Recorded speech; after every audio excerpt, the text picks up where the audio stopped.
today we're gonna not really pause from talking about the civil rights movement because it does find its way into this particular lesson. But we're gonna look at one of the first major youth-led movements. And I think we think a lot about youth movements in the 60s and 70s as being like hippies or just anti-war protesters or something like that. So this is a little bit of a counterpoint to that. So we are in Berkeley, California, the University of California, Berkeley, which is just outside of San Francisco, and it is 1964. So like most colleges, there was a like student area where they could table. Tabling was a really popular way to get people involved. Remember that this is obviously before social media, so as people walk by, you can hand them a leaflet and you can get them signed up so that you can get them to come to a meeting, right? So they're tabling. The University of California, they ordered the free speech area to be closed. And it's just outside of the gates of the college. So it's actually, as we're looking at this, it's like right here is where this next picture was taken. So Berkeley student activists, they are staffing tables, they're leafleting, recruiting members, collecting funds. This is Students for a Democratic Society, and we're going to cover them a little bit more tomorrow. So UC Berkeley had, at this time, somewhat of a poor record on free speech, and there had been a lot of tension at the university. Part of why is during the Cold War era, there was the House Un-American Activities Committee, which we read about a little bit sort of in passing, but it's a super important topic. It is what it is. So they imposed an anti-communist loyalty oath upon the faculty, and any professor who refused to sign it was purged, was kicked out. So in total, 45% of any faculty member who was fired for political reasons during the period were from Berkeley. So almost half of all faculty that were fired for political reasons during the 50s worked at Berkeley. So there's this tension here. And it has to do with the conservative establishment and a shift as things are becoming more liberal during this period. So tabling in the 60s, students were able to organize for a wide range of political causes, literally just off campus on the sidewalk as you enter campus. And it was mainly civil rights organizations, civil rights protests that were looking to create boycotts or use the tactics of civil disobedience, having a mass sit-in, a little bit of lawlessness and anti-business. That's heading more to the extreme that we think of like hippies or SDS, and we'll come back to that tomorrow. But so for now, we're just talking about the organizations. In 1964, there's a presidential election. And there are a lot of students at Berkeley that are pushing really hard and protesting against the Republican candidate. His name's Barry Goldwater. He had opposed the Civil Rights Act of 1964, and this had gained him a lot of attention from pro-civil rights activists. And so they're protesting against him. They're supporting, or there is support for another Republican, but there's all of these anti-Goldwater protests that come about. So there's the anti-communist stuff, there's anti-conservative stuff, there's pro-civil rights stuff, and all of this is in the water. The issue, I guess sort of geographically or spatially, is that if something is on campus, it is a reflection on the campus as a whole. So the argument became, this is slightly off campus, but like it's partially on campus. So should the university be able to censor this activism? Student groups feel that they are being unfairly targeted and they're going to begin coming together. And it's actually a non-political reaction. Both conservative groups and liberal groups are being forced to stop tabling. So they're actually going to work together. They meet with the dean of the college. They say, like, can you please stop banning political advocacy or activism? And so they start tabling very much on campus in basically like the middle of the quad. Right here, this is called Sproul Plaza.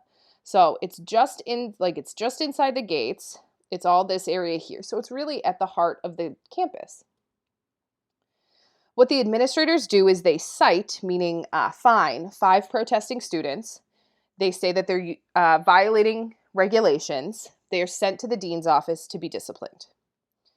What the students do is basically say, like, well, you can't just pick 5 of us. If you want to punish students for political advocacy, then you're going to have to deal with all of us. You should discipline all of us. So they sign a statement indicating that they'd violated the ban as well. If you want to single out one of us, you'll have to discipline all of us. So here's a little bit of kind of a timeline of how things happen, and things start to happen really quickly. So everything's coming to a boil, and this is where the pot starts to bubble over. When the 5 students arrive for their disciplinary hearings, they show up with hundreds of students with them, and they demand that the deans meet with all of them because they've all broken the regulations. The deans refuse, and so the students stage a sit-in. They sit outside the dean's office, and they refuse to leave. Eventually, they vote to leave the building, and they start again the next day on the plaza, so back outside. And they all are on the same page that they will refuse to identify themselves when they are cited or fined or summoned for disciplinary action. So this is October 1964, and there's one particular guy, his name's Jack Weinberg. 2 of the deans attempt to cite him. He's a former math graduate student, so he doesn't actually technically go there.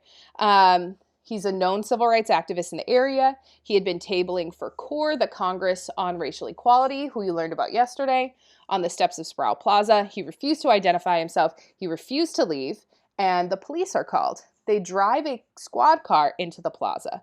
So think about this scenario. You've got all of these students that are starting to get really angry. We've got one particular student singled out after the university singled out 5 students and hundreds showed up. What could go wrong? So things start to spiral out of control pretty quickly. This is the squad car. This is Mario Savio. We'll talk a little bit more about him. The cruiser, the squad car, has Weinberg, Jack Weinberg, the guy on the last slide. He's sitting inside of it. Mario Savio takes off his shoes because he's a very conscientious young man and isn't going to scuff up the cop car, gets on top of the car, and begins a chant that if they're going to take one, they have to take all of us. And if you take a look, there are a lot of students involved here. So they begin a sit-in, and it's thousands of students. They will perform this sit-in around the police car. They create a nonviolent human blockade, and they'll just sit where they are and block the squad car in. This goes on for 32 hours, which is a pretty impressive feat. It's the longest, most massive, and most disruptive form of civil disobedience that had been or has been committed on American college or university campus. So the guy who is standing on the cop car, his name is Mario Savio, and he becomes the free speech movement spokesperson. And he's the most famous speaker. He's the first of many who will use the roof of the squad car as a stage for free speech. And throughout that 32 hours, students take turns getting up and talking about what's important to them and what they're passionate about, what they're advocating for. Savio, his background comes from a trip that he did through a civil rights organization to Mississippi. He had been working to push for voting rights, so pro-Voting Rights Act of 1964. And so he feels, and he has, some moral authority to make a case, to say that anything that the university is doing to silence free speech is an attempt to silence the civil rights movement. So he's the first to really tie the free speech movement, the right to table for political advocacy groups, and tie that to civil rights. So we're going to talk a little bit more here about civil rights and why students were so invested. So there were 3 young men that summer who had been abducted in Mississippi. And they were doing the same thing. They're members of CORE and one of the other civil rights groups. And they were doing voter registration.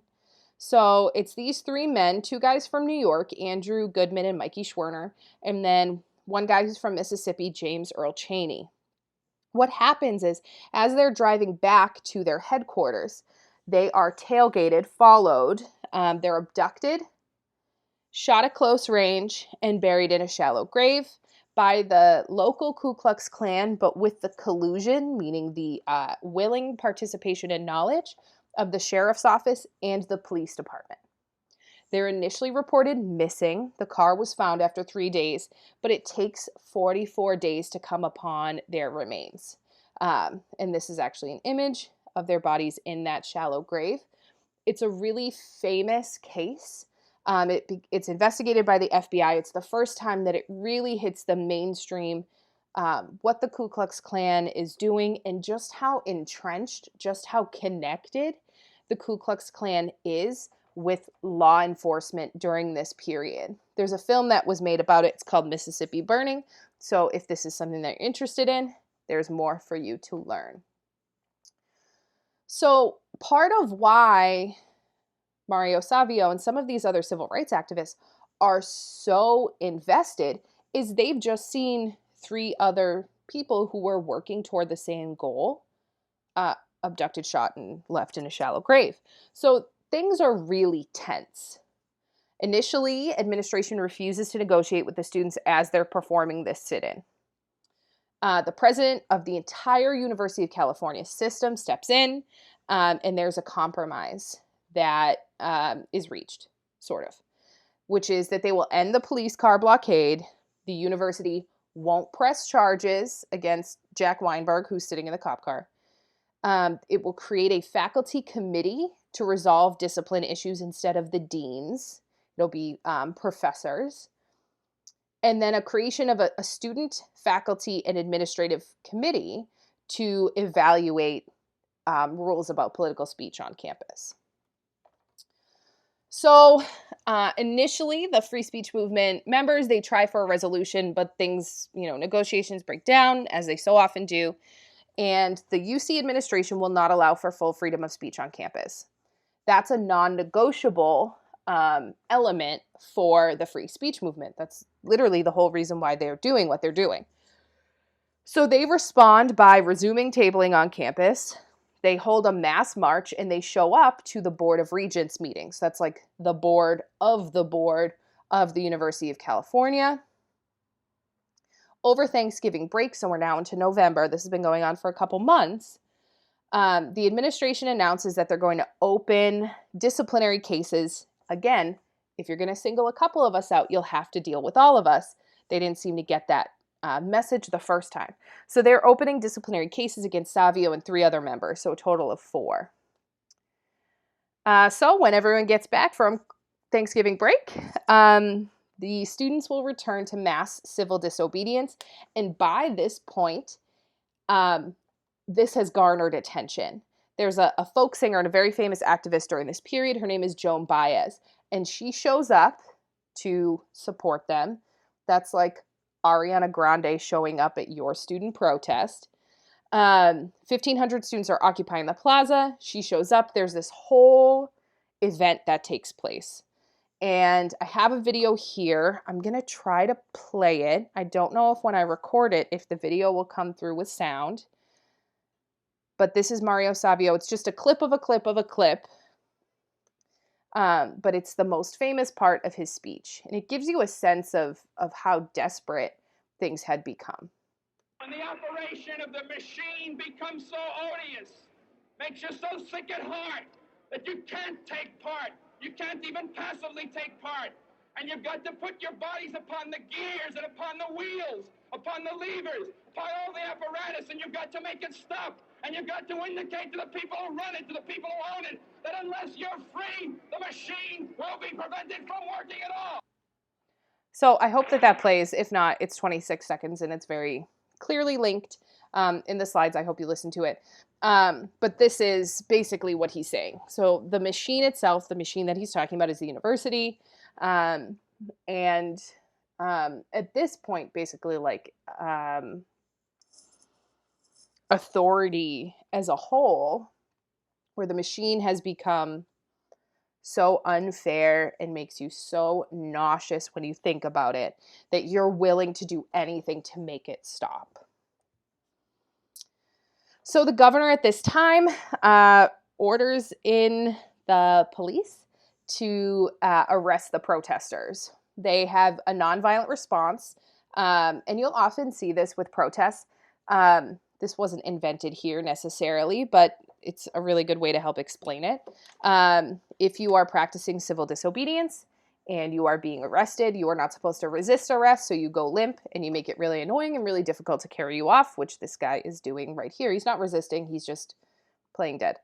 In the morning, as students were arriving to their 8 a.m. classes, they're watching people that they live with in their dorms and are in the same program and have classes with being loaded onto police buses and taken away. So in total, 800 protesters are arrested. 800 college students are pulled off campus.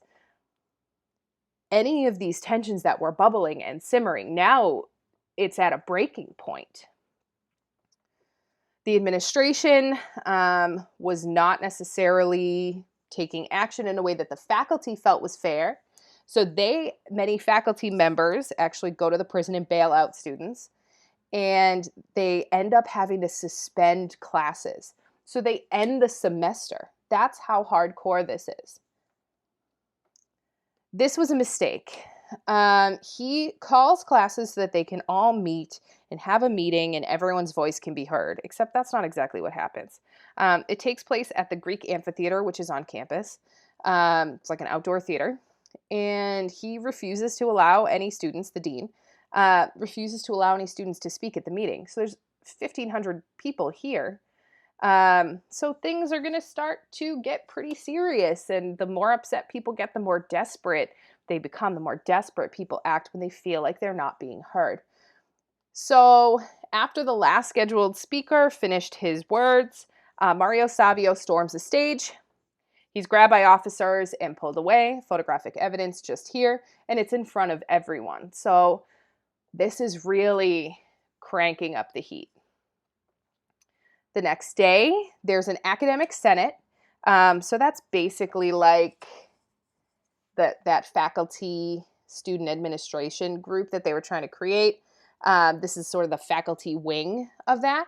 And they vote that the content of speech or advocacy cannot be restricted by the university. So this is a huge victory for the free speech movement. They're able to resume their activities of political advocacy, whether left, right, center, civil rights, conservative movement, regardless. And they respond with a rally. Here's Mario Savio yet again. He announces that at the University of California, there are to be no restrictions on the content of speech, save those provided by the courts, and express confidence that the students and faculty of the University of California will exercise their freedom with the same responsibility shown in winning their freedom. So part of why I wanted to cover this, here's Sproul Plaza, by the way. Berkeley ends up becoming a activist college in a lot of ways. And students at Berkeley are going to become more involved and more involved. So here we have a couple of different protests that have happened at UC Berkeley in the time since. Movements for women's rights, the Black Lives Matter movement. They had a die-in, which is like the next level of a sit-in. Vietnam Veterans Against the War, the anti-war movement, support for public education. So things across the board. But protesters, regardless of whether or not you agree necessarily with their position, have at UC Berkeley have fought for the right to do so. But often acts of civil disobedience, like we see here, I bet you thought pepper spray was black, but it's actually orange, are often met with hostility. So the idea that students are pushing for free speech on campus, on any campus, high school, college, is not a new idea, and it's just as valid and just as important for us to understand. Part of why I'm including this in this unit is for your Unit 13 project, you might choose to look at free speech as the topic that you want to talk about. And if it's something where you do want to focus on censorship on campuses, or what kind of speech is allowed or not allowed, it's something that is worth investigating, and it's your job to investigate if it's something that you're passionate about. Mario Savio would say you have to throw yourself upon the gears if you really think it's worth fighting for. So I've included this in our unit to kind of catch a lot of different possible issues in terms of youth movement in one. So this is the Berkeley Speech Movement.